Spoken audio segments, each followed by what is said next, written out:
নমস্কার, কেমন আছেন সবাই? প্রিয়াঙ্কার নতুন একটা ব্লগে আপনাদের সকলকে স্বাগত জানাই। আশা করছি ব্লগটা ভালো লাগলে ভিডিওটার শুরুতেই চ্যানেলটাকে লাইক, কমেন্ট, শেয়ার করে দেওয়ার আর সাবস্ক্রাইব করার অনুরোধ রইল। আশা করছি আপনারা সবাই খুব ভালো আছেন, আমরা কিন্তু বেশ আছি। আজকে শনিবার, ঘড়িতে বাজে এখন ওই বেলা প্রায় 8টার কাছাকাছি, বেলাই বটে। তো প্রিয়াংশ ঘুম থেকে উঠে গেছে। আপনারা ভিডিওর শুরুতেই দেখলেন যে কতটা মুড়ি ভিজালাম জলে। আসলে কালকে ওর একটা ম্যারাথন আছে। সেই ম্যারাথনটার আগে একটু যেহেতু রোদের মধ্যে একটু রোদ না, ওই সকালবেলায় স্টার্ট হবে বলেছে, 7টা থেকে 9টার মধ্যে একটা টাইম দিয়েছে এজ গ্রুপ অনুযায়ী।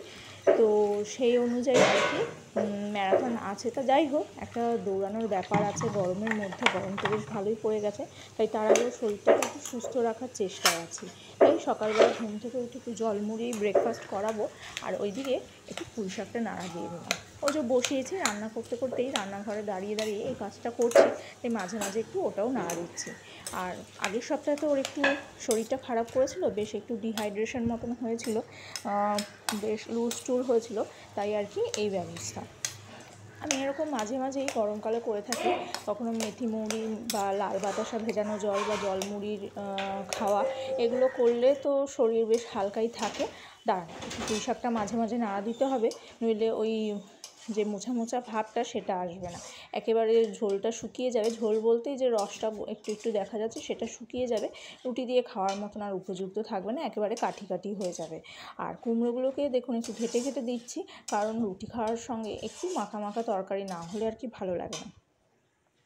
তো চলুন না দিতে ম্যারাথনের আরও কিছু যে কথা আপনাদের সঙ্গে শেয়ার করি। এই যে হয়ে এসছে, আগে ওর জন্য একটু বাটিতে তুলে নিলাম, এবার একটু নামানোর আগে ব্যালেন্স করার জন্য চিনির ছিটা দেবো, দিয়েও দিলাম বলতে এবার এটাকে নাড়াচাড়া করে, গ্যাস কিন্তু অলরেডি নিভিয়ে দিয়েছি, আর তো নাড়াচাড়া করে আর কি নামিয়ে দেবো। চিনির ছিটাটা লাস্টে নামানোর আগে দিয়ে রাখি, কারণ তাতে স্বাদটা ব্যালেন্স হয়, নাহলে রুটির সঙ্গে আর কি ঠিক সেরকম ভালো লাগে না। আর এদিকে ব্রেকফাস্টটা তো এই যে বানানো হয়েই গেল, খাওয়ার আগে দুটো রুটি সেঁকে নেবো। আর বাজার থেকে যে মাছটা এনেছে সেটা দাঁড়ান আগে একটু নুন মাখিয়ে নিই, তাহলে কি রান্না করার সময় মধ্যে, মানে রান্না করতে এখন এটা একটু কিছুক্ষণ দেরি আছে, তার মধ্যে আরও কিছু কাজ সারবো, ততক্ষণে মাছের মধ্যে নুনটা ঢুকে যাবে, তখন খাওয়ার সময় খেতে ভালো লাগবে আর কি।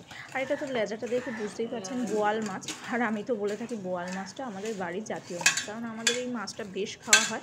আর এইদিকে দেখুন আরেকজন কাণ্ড, ছেলেটার ব্রাশ করতেই যত জ্বালা, যত বলি যে দাঁত নোংরা রাখা চলবে না, দাঁতের পরে ক্যাভিটি হয়ে যাবে, পোকা হয়ে যাবে, প্রথমে হলুদ হয়ে যাবে, তারপরে কালো হয়ে পোকা, কিন্তু তোর পারমিশন না নিয়ে তোর দাঁত খেয়ে নেবে, তাও ছেলেটা কথা শোনে না। ওর ব্রাশ করতেই যত বিরক্ত করে, পর্দার আড়ালে ঢুকে যাচ্ছে, যত আমি ব্রাশটাকে সামনে এগোচ্ছি তত আর কি ওর এইসব কীর্তি, রোজ এই এক কাজ।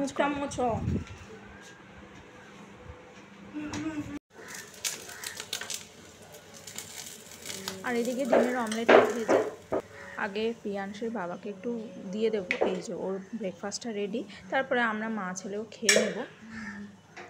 তো চলুন দিয়ে আসি ব্রেকফাস্টটা। আর এই যে ডিমের অমলেট, একটু পুঁই শাক আর রুটি।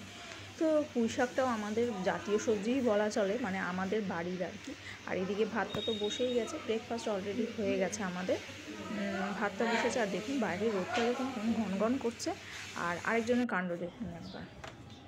এই স্নান টান হয়ে গেছে, ওকে এবার এই মোসাম্বির রসটা এরকম করে কাপে দিই, ওর মধ্যে তুলসী পাতা দিয়েছি, কেন বলুন তো, স্নান হয়ে গেছে যেহেতু, স্নান করার পর তো একটু কিছু মিষ্টি কিছু বা অন্য কিছু মুখে না দিয়ে তো ফলটা খাওয়া যায় না ডিরেক্ট, তো সেই জন্য আর কি। তো শীতকালে দেখেছি কমলা লেবু দিলে বেশ কোয়াগুলো নিজে ছাড়িয়ে একা একা খেত। মোসাম্বির ক্ষেত্রে মোসাম্বিটা নিজের খেলে তো বেশ ফাইবারটাও যায়, কিন্তু ও কিছুতেই সেটা করবে না, ওই জোর করে আর কি ধরে বেঁধে খাওয়ানো। পুরো গোটা গরমকালটা, মানে আমাদের তো গ্রীষ্মপ্রধান দেশ, মাসে বছরে ওই 2 মাস, হয়তো শীতকাল, ওই 2 মাসই আমার এই লেবুর জ্বালা থেকে নিস্তার, নিজে কমলা লেবুটা নিয়ে খাবে, বাকি সমস্ত মাসগুলো এই কীর্তি। আর এই দেখুন ডেয়ার ডেভিলের আরেকটা কাজ, এই সিলভারের গামলাটা সে ছাদের থেকে নিয়ে এসেছে, ওটাকে ঘষে ফুটোও করে ফেলেছে। এটাতে আগে ওই ওর ঠাকুমা ওই পুরোনো সমস্ত এই বড় পর্দা, তারপরে বড় জিনিস আর কি, ওগুলোতে ভিজিয়ে রাখতেন, মানে ওয়াশিং মেশিন বাড়িতে আসার আগে ভিজিয়ে রেখে তারপরে ওগুলো কাচতেন। তা চলে যাচ্ছে, তা কড়াইশুঁটির কচুরি আবার খাবো না, তো বিকেলবেলা যেমন খাওয়া তেমন কাজ। কড়াইশুঁটির কচুরি,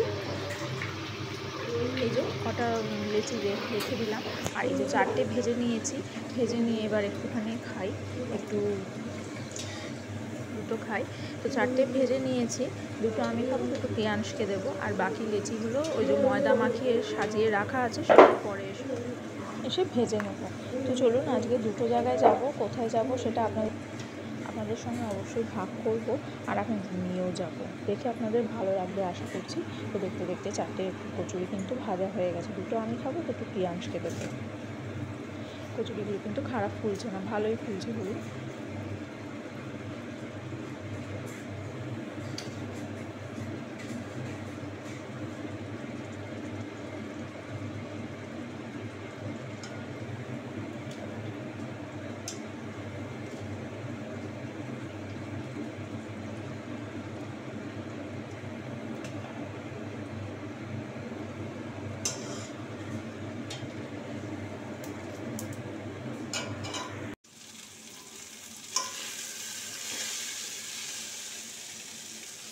আর এদিকে যে কুলের আচারটা করেছিলাম, সেটা আরেকবার একটু পাক দিয়ে ভালো করে ভাজা মশলাটা মিশিয়ে দিয়ে তো একটু কৌটায় ভরে রাখবো। বেশ একটা লতে ভাব এসেছে দেখুন, বেশ দেখতেই মনে হচ্ছে যেন জল চলে আসছে। এই যে ভাজা মশলাটা করে রেখেছি, আপনারা তো জানেনই এর ইনগ্রিডিয়েন্টসগুলো, দৈনন্দিন জিনিসগুলো, ওই শুকনো লঙ্কা, তেজপাতা, সাদা জিরে, আর হচ্ছে একটু ধনে, এই। আর এই যে দেখুন আরেকজনের কাণ্ড, এখন লাগে,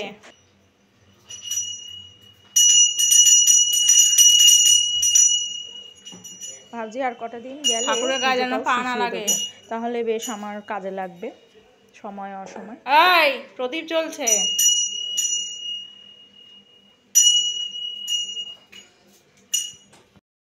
চলুন, এবার আমি আর প্রিয়াংশ রেডি হয়ে চলে এসেছি একটা জায়গায়, সেটা হচ্ছে আমাদেরই এখানে বেশ প্রত্যেক বছর এই সময়টায় বসে একটা মাঠে আর কি, কীর্তন, এটাকে বালির মাঠ বলে। এখানে ছেলেরা না প্রত্যেক সপ্তাহে ফুটবল খেলা হয়। এখানে মেনলি রাধাকৃষ্ণের মানে কৃষ্ণের পাঠ, মানে ভাগবত পাঠ, আর হচ্ছে রোজ কীর্তন হয়। প্রচুর বয়স্ক মানুষ, বাচ্চা সবাই আসেন, মধ্যবয়স্ক। আজকেই শেষ দিন কীর্তন, আজকে না, কালকে শেষ দিন কীর্তন, আর কালকে আর কি ভোগ খাওয়ানো হবে। তো প্রথম ঢুকে যেখানটা দেখালাম, সেখানে আর কি রাধাকৃষ্ণ আর তার অষ্টসখী, মানে ওখানে রাসের দৃশ্য ক্রিয়েট করার চেষ্টা করা হয়েছে, খুব সুন্দর লাগছে। আর এখানে অপূর্ব সুন্দর কীর্তন হচ্ছে। সামনের এই বয়স্ক মহিলা দেখুন যেন বিভোর হয়ে গেছেন কীর্তনে, আর ওনারা করছিলেনও ভালো। আর এই যে দেখুন মূল ঠাকুর, ওপরে রাধাকৃষ্ণ, এই যে জগন্নাথ, বলরাম, সুভদ্রাদের, আর পাশে আবার ছোটো ছোটো গোপাল, আর একটা গোপাল যে গাঁদা ফুলের যে মালা, কমলা রঙের গাঁদা ফুলের মালা দিয়ে সাজানো, সেখানে আবার দোলনা বসানো কারোর বাড়ির গোপাল, বা এই মন্দিরেরই হয়তো হবে। তো অপূর্ব সুন্দর কীর্তন। তো একবার প্রিয়াংশকে নমস্কার করিয়ে নিয়ে আসলাম, তারপরে আপনারা চলে এসেছি আমাদের এখানে বসা একটি মেলাতে। তখন ওই কীর্তনের জায়গায় আমি আর প্রিয়াংশ অটো করে একাই গেছিলাম, তখন বেশ হাওয়াই লাগছিল, তাই মেলাতে এসেছি, একটা হাফাতা সোয়েটার আর কি পরিয়ে নিয়ে এসেছি। তো সে তো বেজায় খুশি, মেলাতে এসে নানান রকম রাইড, আর আজকে ভিড়ও বটে বাবা, রবিবার তো।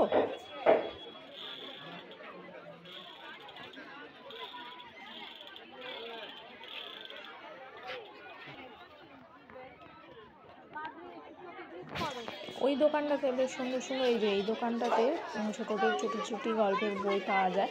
আমার মনে আছে অনেক দিন আগেও দেখুন ভাড়াপাত ঝুলছে, বাচ্চাদের জন্য সমস্ত রকম। আমার মনে আছে এই দোকানটা থেকেই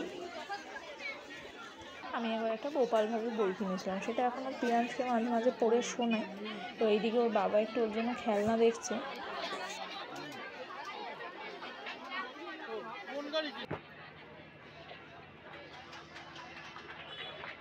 আর এদিকে এনারা এখানে একটু ওই বডি বিল্ডিংয়ের ব্যাপার সেগুলো পরিষ্কার করছেন। তো চলুন প্রায় বাইরে বেরিয়ে এসেছি, ডাস্টবিন বলুন, ঝুড়ি বলুন, আর এগুলো বিক্রি হচ্ছে। আর এখানে একটুখানি আমরা নিমকিগুলো কিনে নেব, তারপরে বাড়ির পথে রওনা হব। চলুন ব্লগটা এই পর্যন্তই থাক, আশা করছি আপনারা সবাই খুব ভালো থাকবেন। দেখা হবে পরবর্তী একটা ব্লগে, ততক্ষণ পর্যন্ত ভালো থাকবেন আর সুস্থ থাকবেন।